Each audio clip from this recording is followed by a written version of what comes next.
Tiny tales by Aditi. क्या तुमने कभी सोचा है कि एक नन्ही सी परी जैसी बच्ची जिसकी खूबसूरती की वजह से उसकी अपनी सौतेली माँ उसकी दुश्मन बन जाए? क्या ऐसा हो सकता है कि एक आईना जो सच बोलता हो वो एक रानी के लिए मौत का पैगाम बन जाए? ये सिर्फ एक कहानी नहीं है, ये कहानी है ईर्ष्या की, बेपनाह नफरत की और एक ऐसे जादू की जिसने एक राजकुमारी की दुनिया बदल दी। ये कहानी है हिम्मत की, सच्ची दोस्ती की और ये बताती है कि बुराई चाहे कितनी भी ताकतवर क्यों ना हो, अच्छाई हमेशा जीतती है। ये कहानी है स्नो वाइट की।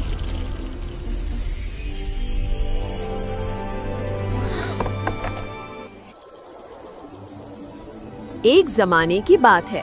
एक बहुत ही ठंडी और बर्फीली सर्दी की दोपहर में एक प्यारी रानी अपनी महल की खिड़की के पास बैठकर सिलाई कर रही थी। सिलाई करते हुए अचानक उनकी उंगली में सुई चुभ गई। खून की 3 छोटी छोटी बूंदें खिड़की के बाहर जमी हुई बर्फ पर गिर गईं। जब रानी ने देखा तो वो हैरान रह गई। सफेद बर्फ पर खून की लाल बूंदें बहुत ही सुंदर लग रही थी। उस लाल रंग को देखकर रानी के दिल में एक प्यारी सी ख्वाहिश जागी। उन्होंने धीरे से अपने मन में कहा, काश मेरी एक बेटी हो, वो इतनी गोरी हो जैसे ये सफेद बर्फ, उसके होंठ इतने लाल हो जैसे ये खून की बूंदें और उसके बाल इतने काले हों जैसे इस खिड़की की आबनूस की लकड़ी। रानी हर रोज यही दुआ करती। वो अक्सर अपनी खिड़की के पास बैठ जाती और अपनी आने वाली बेटी के बारे में सोचती। वो सोचती कि उनकी बेटी कैसी दिखेगी, वो उसके साथ कैसे खेलेंगी और इसे कितनी अच्छी अच्छी कहानियां सुनाएंगी। कुछ महीनों के बाद रानी की दुआ पूरी हो गई। उनके घर एक बहुत ही प्यारी सी बेटी ने जन्म लिया। वो बिल्कुल वैसी ही थी जैसा रानी ने सोचा था। उसका रंग बर्फ की तरह दूध जैसा सफेद था, उसके होंठ सेब की तरह लाल थे और उसके बाल रात की तरह घने और काले थे। राजा और रानी अपनी बेटी को देखकर बहुत खुश हुए। उन्होंने प्यार से उसका नाम स्नो वाइट रखा। स्नो वाइट के आने से पूरे महल में खुशियां छा गई। हर कोई उस नन्ही सी बच्ची को देखकर मुस्कुराता। राजा अपना सारा काम छोड़कर उसके साथ खेलते। रानी उसे अपनी गोद में लेकर लोरी सुनाती। लेकिन ये खुशियां ज्यादा दिनों तक नहीं टिक सकी। कुछ ही समय बाद प्यारी रानी बीमार हो गई और हमेशा के लिए ये दुनिया छोड़कर चली गई। राजा और पूरा राज्य बहुत दुखी हुआ। नन्ही स्नो वाइट अब अपनी माँ के बिना अकेली रह गई थी। 1 साल गुजर गया। राजा बहुत अकेले हो गए थे। उन्होंने सोचा कि स्नो वाइट को एक माँ की जरूरत है, इसलिए उन्होंने दूसरी शादी कर ली। नई रानी बहुत ही ज्यादा खूबसूरत थी। उसकी आंखें बड़ी बड़ी थी और थे, लेकिन वो जितनी खूबसूरत थी उतनी घमंडी और बुरी भी थी। उसे अपनी खूबसूरती पर बहुत गुरूर था। वो नहीं चाहती थी कि कोई भी उससे ज्यादा सुंदर हो। नई रानी के पास एक जादुई आईना था। वो आईना सच बोलता था। रानी हर रोज सुबह उठकर उस आईने के सामने खड़ी होती थी। Mirror, mirror on the wall, who is the fairest of them all?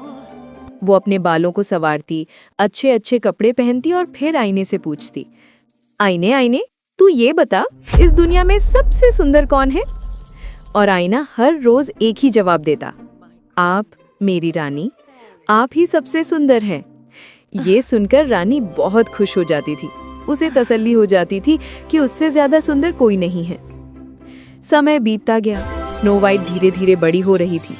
वो बहुत ही प्यारी और नेक दिल लड़की थी। वो महल के जानवरों से प्यार करती, फूलों से बातें करती और सबकी मदद करती थी। जब स्नो वाइट 7 साल की हुई तो वो बहुत ही ज्यादा सुंदर दिखने लगी। उसकी खूबसूरती चांद की तरह थी। उसकी मुस्कान फूलों की तरह खिलती थी। अब वो अपनी सौतेली माँ यानी रानी से भी ज्यादा खूबसूरत हो गई थी। एक दिन हमेशा की तरह रानी अपने कमरे में गई। उसने अपना सबसे सुंदर हार पहना और आईने के सामने खड़ी हो गई। उसने बड़े घमंड से पूछा, आईने आईने तो ये बता, इस दुनिया में सबसे सुंदर कौन है? आज आईने ने कुछ और ही जवाब दिया। आईना बोला, रानी आप सुंदर हैं ये सच है, लेकिन स्नो वाइट आपसे 1000 गुना ज्यादा सुंदर है। ये सुनते ही रानी के चेहरे का रंग उड़ गया। उसे अपने कानों पर यकीन नहीं हुआ। गुस्से और जलन से उसकी आंखें लाल हो गईं। उसके दिल में स्नो वाइट के लिए नफरत भर गई। वो सोचने लगी कि स्नो वाइट उससे ज्यादा सुंदर कैसे हो सकती है। उसे ये बात बिल्कुल बर्दाश्त नहीं हुई। उस दिन के बाद से रानी का सुख चैन खत्म हो गया। वो हर समय सिर्फ यही सोचती रहती कि स्नो वाइट से कैसे छुटकारा पाया जाए। आखिर में उसने एक भयानक फैसला किया। उसने अपने एक शिकारी को बुलाया। वो शिकारी बहुत बहादुर था और रानी का हर हुक्म मानता था।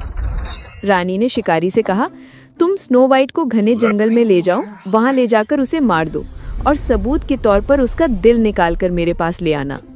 शिकारी ये सुनकर कांप गया। वो जानता था कि स्नो वाइट कितनी मासूम और अच्छी लड़की है, लेकिन वो रानी को मना भी नहीं कर सकता था। उसने भारी मन से हाँ कह दिया। अगले दिन शिकारी स्नो वाइट के पास गया और बोला, चलो हम जंगल में घूमने चलते हैं, मैं तुम्हें सुंदर सुंदर फूल और तितलियां दिखाऊंगा। स्नो वाइट बहुत खुश हुई और शिकारी के साथ जंगल की तरफ चल दी। वो दोनों चलते चलते बहुत घने जंगल में पहुंच गए।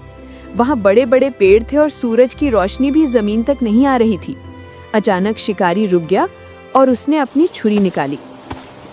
जब स्नो वाइट ने शिकारी के हाथ में छुरी देखी तो वो डर गई। वो समझ गई कि शिकारी उसे मारने आया है।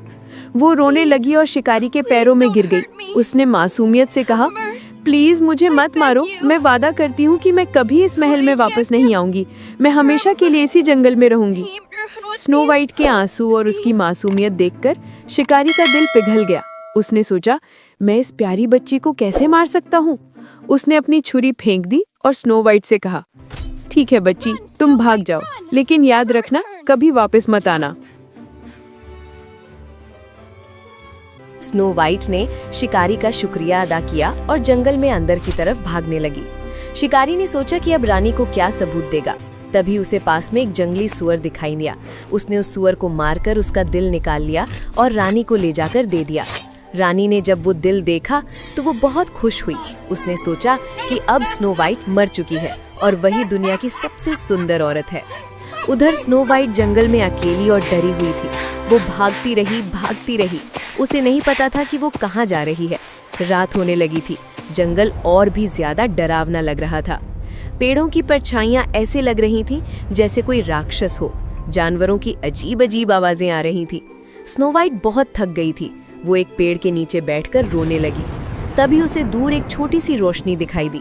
उसे उम्मीद की एक किरण नजर आई। वो उठी और उस रोशनी की तरफ चलने लगी। चलते चलते वो एक छोटे से बहुत ही प्यारे घर के पास पहुंची। वो घर इतना छोटा था जैसे किसी गुड़िया का घर हो। उसने हिम्मत करके दरवाजा खटखटाया, लेकिन कोई जवाब नहीं आया। दरवाजा थोड़ा सा खुला हुआ था। स्नो वाइट ने धीरे से अंदर झांका। अंदर सब कुछ बहुत छोटा छोटा और साफ सुथरा था। बीच में एक छोटी सी मेज रखी थी। उस पर 7 छोटी छोटी प्लेटें, 7 छोटे छोटे गिलास और 7 छोटी छोटी चम्मचें रखी थी।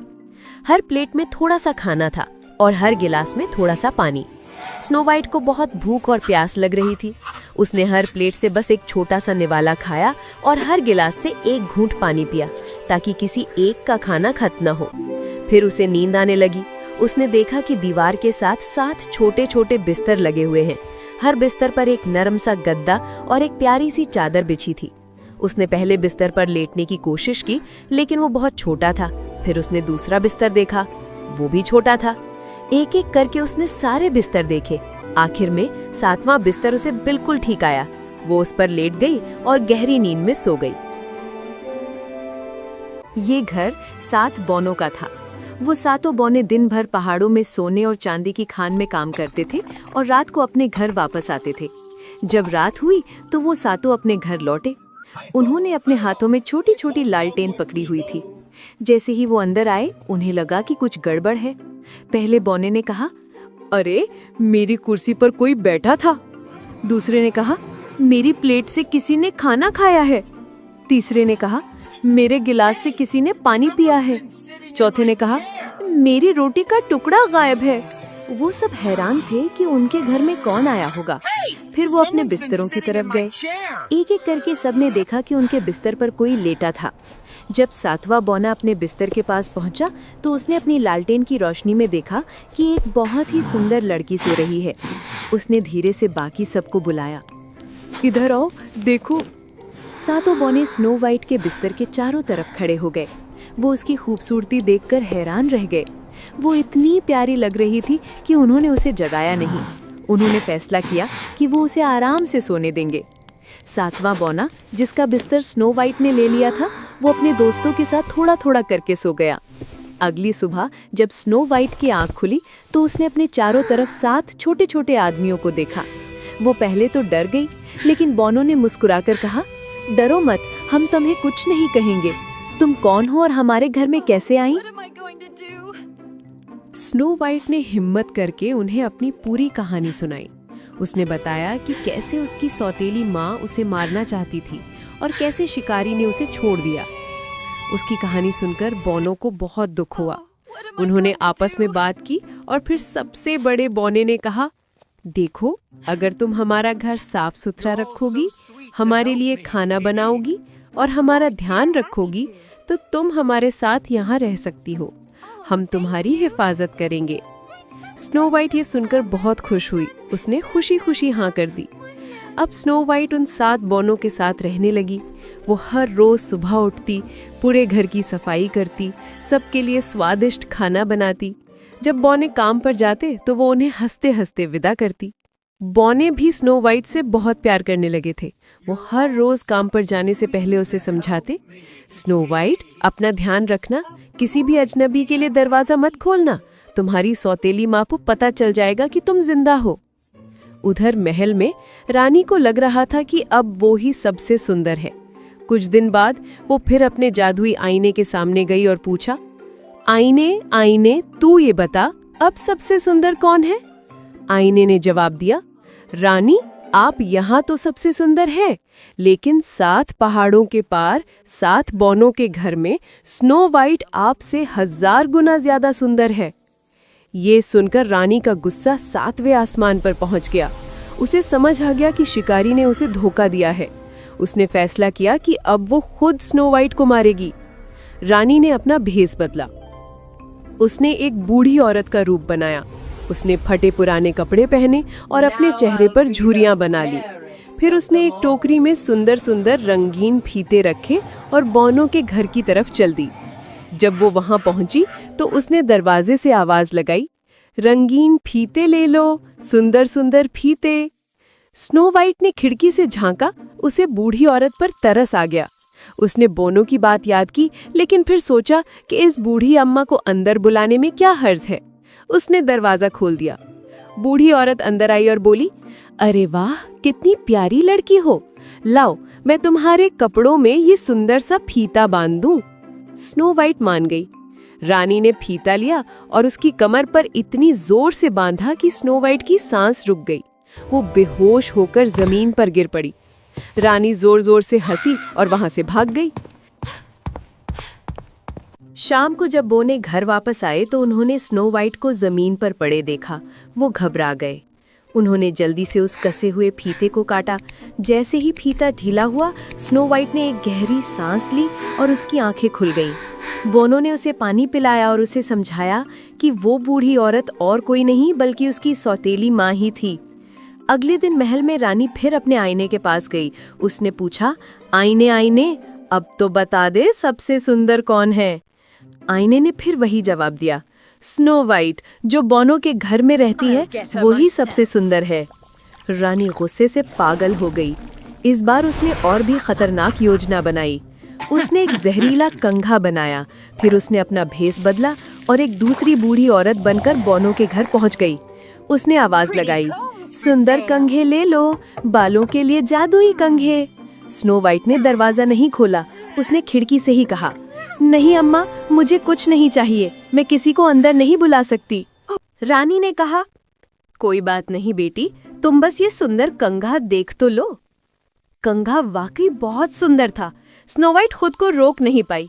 उसने खिड़की से अपना सिर बाहर निकाला। जैसे ही रानी ने वो जहरीला कंघा स्नो वाइट के बालों में लगाया, जहर उसकी शरीर में फैल गया और वो फिर से बेहोश हो गई। शाम को जब बौने लौटे तो उन्होंने फिर स्नो वाइट को बेहोश पाया। उन्होंने देखा कि उसके बालों में एक अजीब सा कंघा लगा है।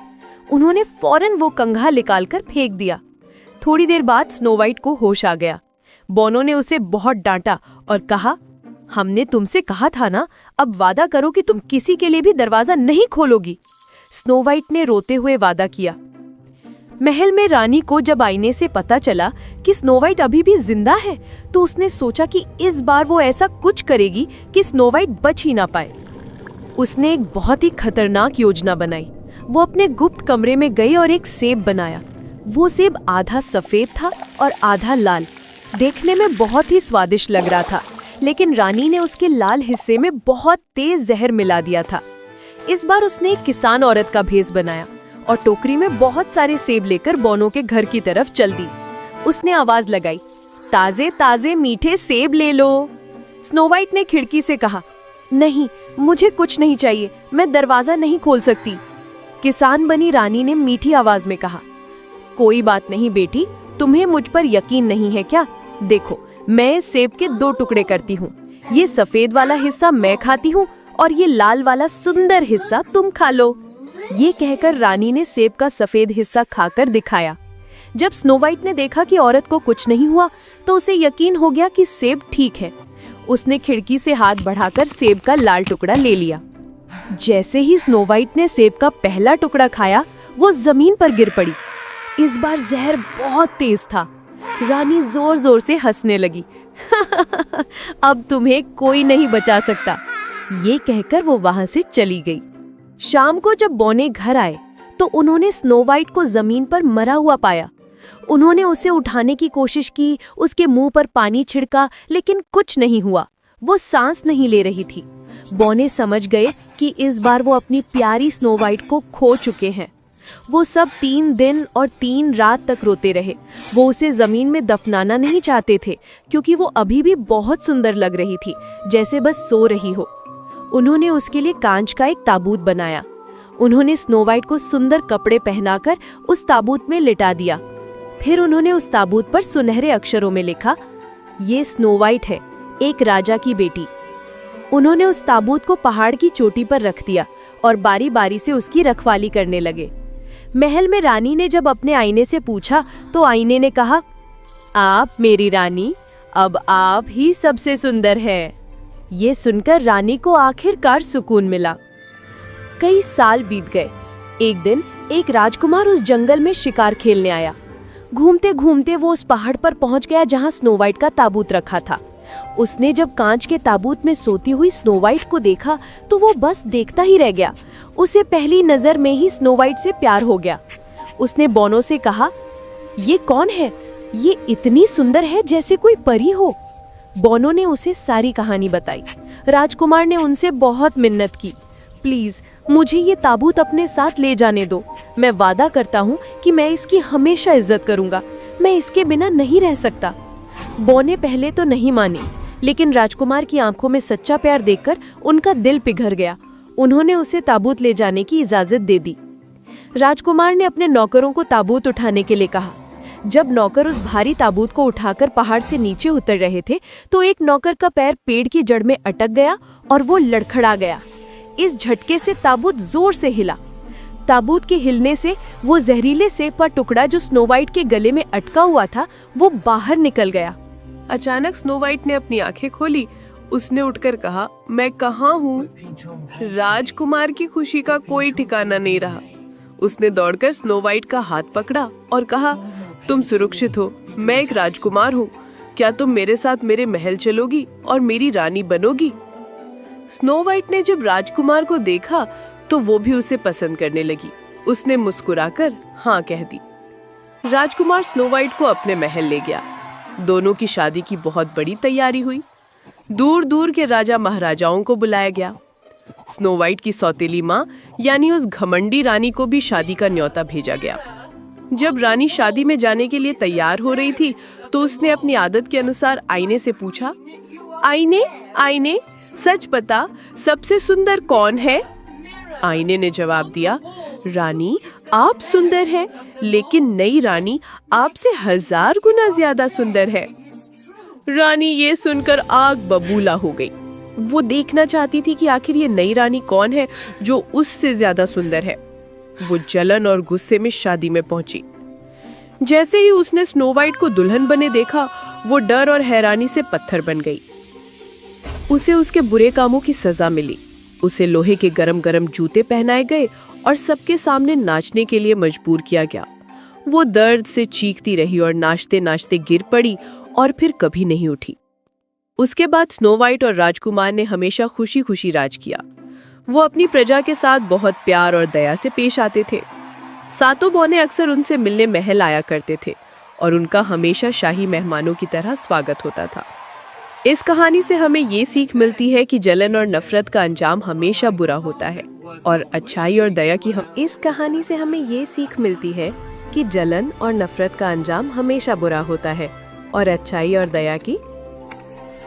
अगर आपको ये कहानी अच्छी लगी है तो वीडियो को लाइक और चैनल को सब्सक्राइब कर लें।